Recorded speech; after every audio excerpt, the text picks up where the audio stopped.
kind of started a little early, and I found myself doing a lot of maintenance around the space station and also helping out with some of the researchers. Last week we did a spacewalk, and every day is very, very different. Over. We make little steps, and more often than we make giant steps all at once, and we can kind of build off of that.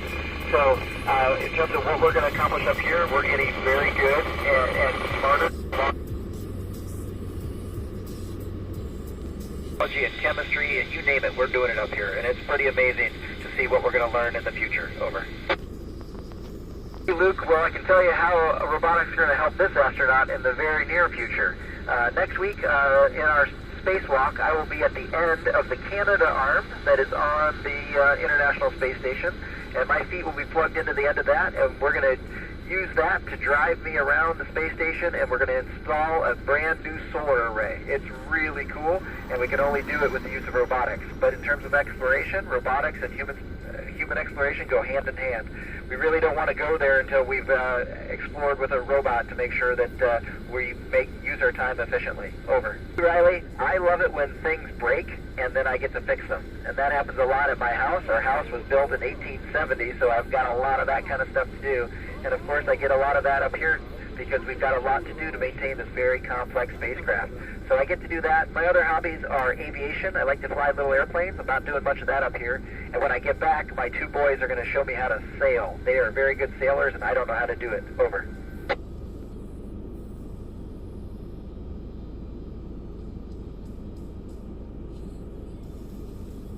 Hey, Lily, well, I'll tell you what. Every time you open up a bag of stuff, that stuff goes everywhere. And you can try hard to push it back in, but it's just going to pop back out, and it's just a mess. That's why when we do spacewalks, all our tools and all our equipment are tethered, or they have little strings on them, so that when they do float away, they don't go far. Over. Hey, Eris, I think maybe one misconception is that we're different. We're just normal people who really, really enjoy exploration, and sometimes we have a very diverse background. Some of us have done some very different things. Nobody has the same background, but we're just normal people who just love doing what we do. Over. Hi, Rie. Well, for me and for the rest of us, it's actually pretty easy up here because we're all such good friends that we are curious about everyone's background, and we just naturally are able to enjoy and respect those backgrounds. In fact, I'm up here with my friend Nicole Mann, who has a Native American background. My friend Frank is from El Salvador. My friend Koichi is from Japan. And then we have 3 Russian cosmonauts with us. So we get to experience it very organically. Over.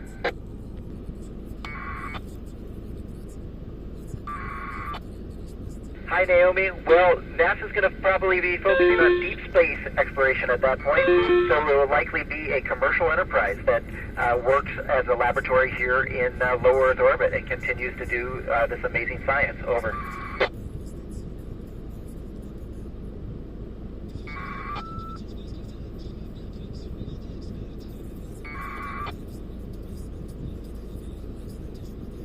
Marley, I think the best example I've got is a cargo vehicle that's headed our way this week that's got those solar arrays on there. They're super cool solar arrays that are all rolled up, and we're going to take them out and install them and then unroll them. And that's a really important part of what we're doing up here. Over.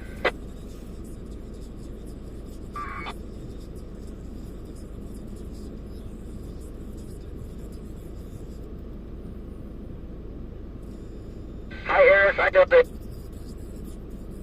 I owned my own company with a friend of mine, and we built little single photon detectors. They're important physics detectors, and I really miss that kind of science and hands-on work and running my own company. So maybe someday I can go back to something like that. Over.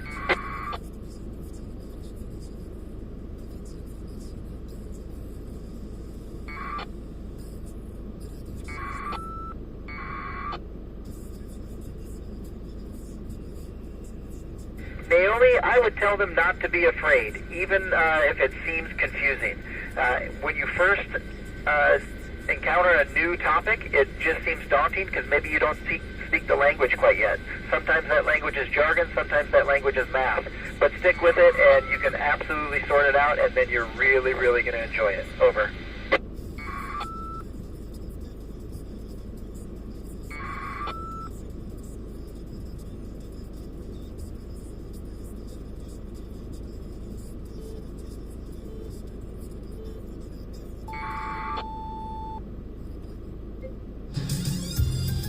Jest punktualnie godzina 18, to oczywiście czas najnowszych faktów w RMF FM.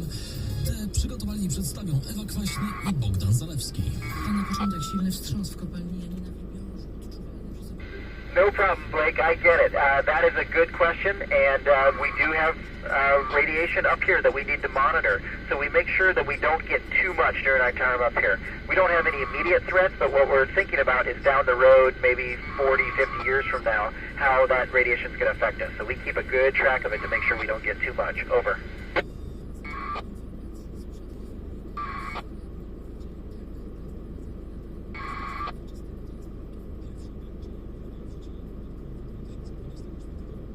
Five Bridges Junior High, this is the International Space Station in the blind. Thank you so much for coming aboard today, and it was a pleasure to chat with you. Have a great rest of your semester and year. 73.